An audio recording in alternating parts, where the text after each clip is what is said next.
Hello दोस्तों, नमस्कार। आप सभी का स्वागत हमारे channel Hindi GS practice class by Hemlata में। तो आज हम लोग किसकी प्रैक्टिस सेट को हल करेंगे? कौन सा?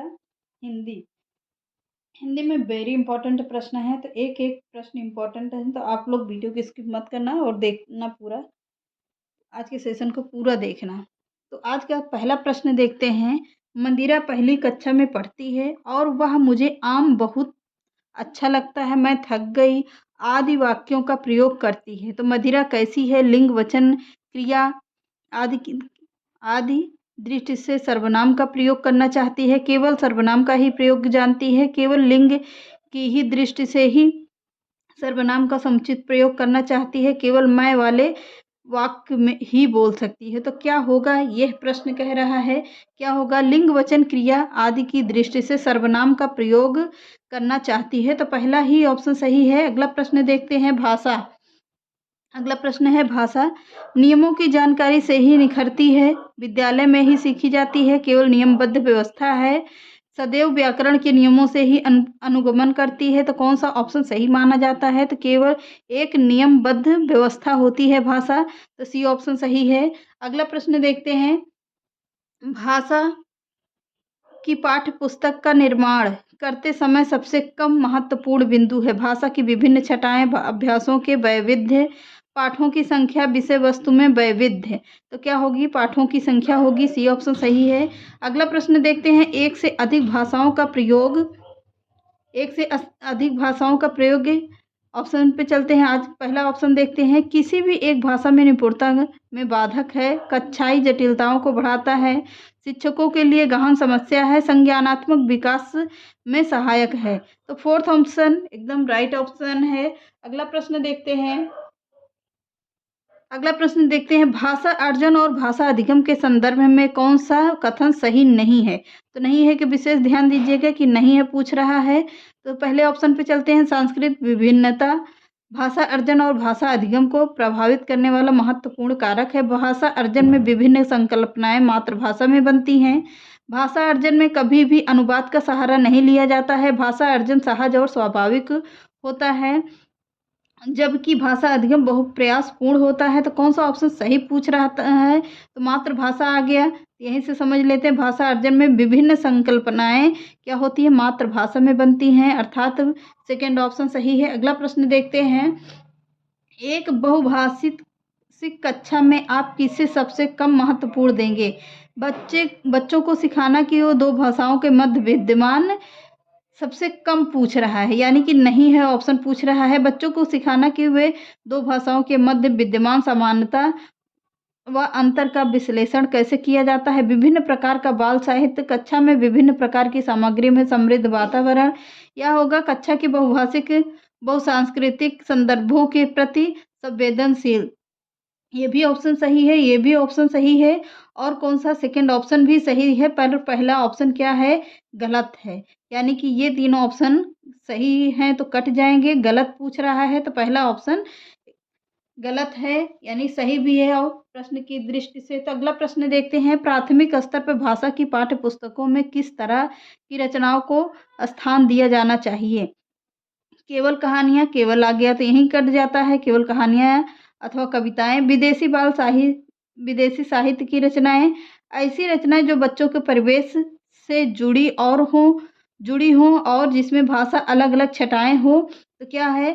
थर्ड ऑप्शन ही सही माना जा रहा है। तो अगला प्रश्न देखते हैं। निम्नलिखित में से कौन सा द्वितीय भाषा शिक्षण का उद्देश्य नहीं है? पूछ रहा है। तो नहीं है पूछ रहा है। बोलने की क्षमता के अनुरूप लिखने की क्षमता का विकास, विभिन्न क्षेत्रों स्थितियों में हिंदी की विभिन्न प्रयुक्तियों को समझने का योग्यता का विकास, हिंदी व्याकरणिक नियमों को कंठस्थ यानी याद करवाना। यहीं पे गलत हो गया। तो ऑप्शन मिल गया कहाँ पर? कंठस्थ यानी रटना पर जोर नहीं देना है, रट्टू तोता नहीं बनाना है। तो थर्ड ऑप्शन ही सही है। अगला प्रश्न देखते हैं। हिंदी भाषा का मूल्यांकन करते समय आप सबसे ज़्यादा किसे महत्व देंगे? व्याकरणिक नियम, सीखने की क्षमता का आकलन, काव्य सौंदर्य या निबंध लिखने की योग्यता। तो कौन पूछ रहा है? किससे सबसे ज़्यादा महत्व देंगे? सीखने की क्षमता का आकलन। यही ऑप्शन बिल्कुल सही ऑप्शन है। अगला प्रश्न देखते हैं, निम्नलिखित में से कौन सा बच्चों को भाषिक क्षमता के आकलन का सबसे उचित तरीका है?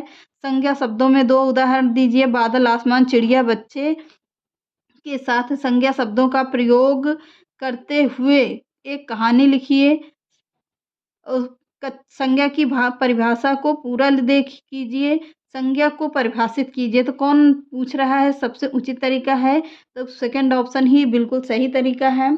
अगला प्रश्न देखते हैं, बच्चों की मौखिक अभिव्यक्ति का विकास करने के लिए सबसे कम प्रभावी तरीका है, नहीं है अर्थात पूछ रहा है प्रभावी तरीका कौन सा है? संवाद, अदायगी, व्याकरण आधारित संरचना अभ्यास, अपने अनुभवों का वर्णन, बातचीत करना। सेकेंड ऑप्शन सही है, व्याकरण आधारित संरचना अभ्यास। अगला प्रश्न देखते हैं, भाषा सीखने के लिए कौन सा कारक सर्वाधिक महत्वपूर्ण है? समृद्ध भाषिक वातावरण, भाषा के व्याकरणिक नियम, भाषा पाठ पर आधारित प्रश्नोत्तर, भाषा की पाठ्य पुस्तक। तो क्या होगा? पहला ही ऑप्शन सही है। अगला है, दृष्टिबाधित बच्चों को भाषा सिखाते समय आप किस पर ध्यान देंगे? अधिक से अधिक मौखिक भाषा का प्रयोग करना चाहिए, उन्हें कक्षा में अलग बैठाना चाहिए। बिल्कुल गलत बात है, समावेशित शिक्षा होगी। तो क्या है? अगला देखते हैं, उन्हें विभिन्न भाषिक गतिविधियों में शामिल नहीं करना चाहिए। कम पाठों वाली पाठ्य पुस्तक का निर्माण किया जाना चाहिए। तो कौन सा नहीं है पूछा जा रहा है? नहीं, कौन पूछा जा रहा है? तो क्या होगा? अधिक से अधिक मौखिक भाषा का प्रयोग करना चाहिए। पहला ही ऑप्शन सही है। अगला है बहुभाषित। बहुभाषिकता क्या है? भाषा सीखने में बहुत बड़ी बाधा है, भाषा समृद्धि के खतरे में डालती है, भाषा सीखने में बाधा उत्पन्न कर जाती है, भाषा सीखने में एक महत्वपूर्ण संसाधन है। तो फोर्थ ऑप्शन बिल्कुल सही ऑप्शन है। अगला प्रश्न देखते हैं, बच्चे विद्यालय आने से पहले भाषा के चारों कौशलों पर पूर्ण अधिकार रखते हैं, अपनी भाषा के नियमबद्ध व्यवस्था को व्यवहारिक कुशलता के साथ आते हैं, कोरी स्लेट होते हैं, भाषा के समुचित उपयोग करने में समर्थ नहीं होते हैं। तो कौन सा पूछा है? बच्चे आने से पहले क्या होते हैं? अपनी भाषा के नियमबद्ध व्यवस्था का व्यवहारिक कुशलता के साथ आते हैं, यानी कि सेकेंड ऑप्शन बिल्कुल सही है। अब चलते देखते हैं किस पर? गद्यांश पर। अब आ गया पैराग्राफ। सबसे बढ़िया तरीका क्या होता है पैराग्राफ का? आपको कितनी बार बता रहे हैं, मतलब सबसे बढ़िया तरीका होता है इसमें टाइम बचाने का, और जो टाइम हम लोग हिंदी में बचा लेंगे सबसे ज़्यादा उसको मैथ में दे देंगे। तो चलिए देखते हैं कि उसको निकालने का क्या तरह। एक बार इसको सरसरी निगाह से पहले पढ़ लीजिए जल्दी से जल्दी, फिर समस्याओं का हल ढूंढने की क्षमता पर एक अध्ययन। यहाँ पर जैसा होता है कि समस्याओं, तो यहाँ पर ऐसे लाइन खींच दीजिए, यहाँ पर लाइन खींच दिए। अब कहाँ से आ रहा है? इसमें भारत के बच्चों की तुलना की गई। एक तरह से ऐसे ऐसे खींचते चलिएगा जहाँ जहाँ आपको मुख्य लगे, फिर उसके बाद ढूंढते रहिएगा। दुकानदारी करते हैं, स्कूल नहीं जाते हैं, ऐसे बच्चे को दुकान संभालते हैं और स्कूल भी जाते हैं। और तीसरा समूह उन बच्चों का था जो क्या कर रहे हैं? स्कूल जाते पर दुकान पर कोई मदद नहीं करते हैं। गणना के इमारती सवाल पूछे गए, दोनों ही क्या करें? तरह तरह के सवालों में उन स्कूली बच्चों को ने जो दुकानदार नहीं हैं। मौखिक गणना या मनगणित का प्रयोग बहुत कम किया है, विस्तृत किया है उनसे जो दुकानदार थे। स्कूली बच्चों ने ऐसी गलतियां भी की जिनका कारण नहीं समझा जा सका। इससे यह साबित होता है कि दुकानदारी से जुड़े हुए बच्चे हिसाब लगने में गलती नहीं करते हैं, क्योंकि इनका सीधा अक्सर उनके काम पर पड़ता है, असर पड़ता है, और जबकि स्कूली बच्चे वही हिसाब लगाने में अक्सर भयंकर गलतियां कर देते हैं। इससे क्या होता है? इससे यह स्पष्ट होता है कि जिन बच्चों को रोज़मर्रा की ज़िंदगी में इस तरह के सवालों से जूझना पड़ता है, वे अपने लिए ज़रूरी गणितीय क्षमता हासिल कर लेते हैं, लेकिन साथ ही इस बात पर भी गौर करना महत्वपूर्ण है कि इस तरह के दक्षताएं एक स्तर तक और एक कार्य क्षेत्र तक सीमित होकर रह जाती हैं। इसलिए वे सामाजिक व सांस्कृतिक परिवेश जो कि ज्ञान को बनाने और बढ़ाने में मदद करते हैं, वही उन ज्ञान को संकुचित और सीमित भी किया कर सकते हैं। तो क्या पहला? अब प्रश्न पर आइए। समस्याओं का हल खोजने पर आधारित अध्ययन किया विषय में जुड़ा हुआ है। क्या जुड़ा हुआ है? दुकानदारी, सामाजिक ज्ञान या गणित? तो क्या जुड़ा हुआ होता है, क्या जुड़ा, तो फिर पैराग्राफ पर आइए, क्या जुड़ा रहेगा। इसमें आता है क्या, जो दुकानदारी करते हैं। तो क्या आ गया ऑप्शन, जो दुकानदारी करते हैं, पहला ही ऑप्शन बिल्कुल सही हो गया। अगला प्रश्न देखते हैं, किन बच्चों ने सवाल हल करने में मौखिक गणना का ज़्यादा प्रयोग किया है। किन बच्चों ने किया है, यहाँ पर आइए, जो दुकानदारी करते थे। क्या किसने किया है, जो दुकानदारी करते हैं, पहला ही ऑप्शन बिल्कुल सही है। अगला प्रश्न देखते हैं, अनुच्छेद के आधार पर कहा जा सकता है कि बच्चों को गणित सीखने में दुकानदारी करनी चाहिए। गलत बात है। बच्चे रोजमर्रा के जीवन में काम आने वाली दक्षताओं को स्वतः ही हासिल कर लेते हैं। तो सेकंड ऑप्शन बिल्कुल सही है, यहाँ पर है। इसमें पैराग्राफ पर देखिएगा, पहले पढ़िएगा, क्या करते हैं, दक्षताओं को शामिल कर लेते हैं। तो अगला ऑप्शन चलते हैं। अगला प्रश्न देखिए, दुकानदार बच्चे हिसाब लगाने में प्रायः गलती नहीं करते क्योंकि वे जन्म से ही बहुत दक्ष होते हैं। वे कभी भी गलती नहीं करते हैं। वे गलती का अक्सर उनके काम पर पड़ता है, इससे माता पिता डांट से करते हैं। तो क्या होता है, गलती का असर उनके काम पर पड़ता है, इसलिए दुकानदार वाले बच्चे गलती नहीं करते हैं। तो थर्ड ऑप्शन सही होगा। अगला प्रश्न देखते हैं, जो दक्षताएं हमारे दैनिक जीवन में काम नहीं आती हैं, उनमें हमारा प्रदर्शन अक्सर क्या होता है, अच्छा होता है, खराब, अच्छा होता रहता है, संतोषजनक होता रहता है, या अच्छा या खराब होता है। तो क्या होता है, यहाँ पर देखिए कि पहले पैराग्राफ पे फिर आ जाइए, फिर उसमें देख लीजिएगा कि कहाँ पर क्या है। तो खराब अच्छा होता रहता है। तो सेकंड ऑप्शन बिल्कुल सही है। अगला प्रश्न देखते हैं कि अनुच्छेद के आधार पर बताइए कि सामाजिक व सांस्कृतिक परिवेश ज्ञान को क्या करता है, संकुचित कर सकता है, सीमित कर सकता है, बनाने में मदद भी करता है और उन्हें संकुचित सीमित भी कर सकता है। तो थर्ड ही ऑप्शन बिल्कुल सही ऑप्शन है। अगला प्रश्न है, देखते हैं, एक प्रत्यय का उदाहरण है संकुचित, सांस्कृतिक, चूंकि सीमित। तो क्या होगा, सांस्कृतिक होगा। सांस्कृतिक एक प्रत्यय निकल रहा है तो सांस्कृतिक होगा।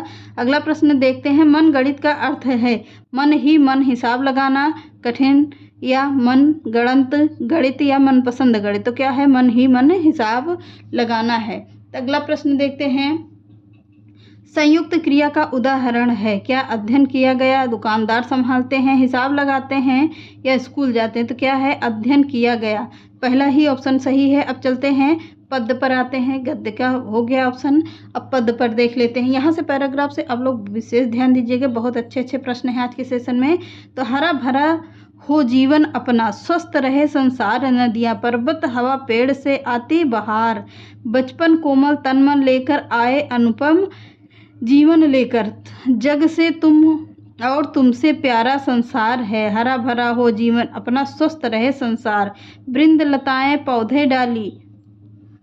आगे देखते हैं, चारों ओर भरे हरियाली, मन में जगे उमंग यही है, सृष्टि का उपहार, हरा भरा हो जीवन अपना, स्वस्थ रहे संसार, मुश्किल से मिलता जीवन हम सब इसे बनाए चंदन, पर्यावरण सुरक्षित ना हो तो हम सब बेकार, हरा भरा हो जीवन अपना, स्वस्थ रहे संसार। तो किसके ऊपर बात कर रहा है, सबसे ज़्यादा पर्यावरण के ऊपर बात कर रहा है। तो हरा भरा जीवन का अर्थ क्या है, खुशियों से परिपूर्ण जीवन हो, पेड़ पौधे से घिरा जीवन हो, हरियाली युक्त जीवन हो, या हरे रंगों में भरा जीवन हो। तो क्या होगा, खुशियों से परिपूर्ण जीवन हो। तो पहला ही ऑप्शन क्या है, सही ऑप्शन है। अगला देखते हैं, कौन सी चीज़ें बाहर लेकर आते हैं, पेड़ों की हवा, नदियों की आवाज़, पहाड़ों की उनकी चोटियाँ, या समस्त प्राकृतिक उपादान। तो क्या होता है, समस्त प्राकृतिक में सब आ जाता है, पेड़ पौधे और हमारे आसपास का जीवन, हमारी प्रकृति, सब कुछ आ जाता है। तो समस्त प्राकृतिक का उपादान होता है। फोर्थ ऑप्शन बिल्कुल सही है। कवि ने सृष्टि का उपहार किसे माना है, पौधों व डालियों को, वृत्त लताओं को, हरा भरा जीवन को, या प्राकृतिक सुंदरता और उनसे उत्पन्न होने वाली खुशियों को। तो फोर्थ ऑप्शन बिल्कुल सही ऑप्शन है। अगला प्रश्न देखते हैं, कवि यह संदेश देना चाहता है कि चंदन के पेड़ लगाने चाहिए, जीवन में सब बेकार है, पर्यावरण संरक्षण में ही जीवन संभव है, प्रकृति में पेड़ पौधे नदियाँ पर्वत सब शामिल हैं, तो शामिल ही है, पर पर्यावरण संरक्षण में ही जीवन संभव है। तो थर्ड ऑप्शन बिल्कुल ऑप्शन सही है।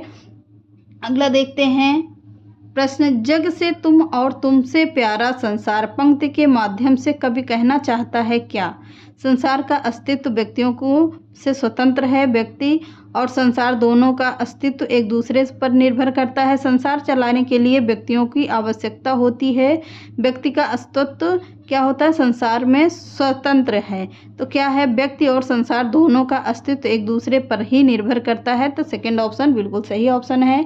अगला प्रश्न है, अनुपम से अभिप्राय है जिसकी उपमा ना दी जा सके, सुखद, मनोहारी, आनंदमय। तो क्या है? जिसकी उपमा ना दी जा सके उसे क्या कहते हैं? अनुपम कहते हैं। तो पहला ही ऑप्शन सही है। ये रहा क्या? आज का पूरा 30 प्रश्न। तो इसको ज़रूर देख लीजिएगा, प्रैक्टिस सेट है। तो चलिए मिलते हैं नेक्स्ट क्लास में। चैनल पसंद आए तो लाइक, सब्सक्राइब एंड शेयर करिएगा। नमस्कार।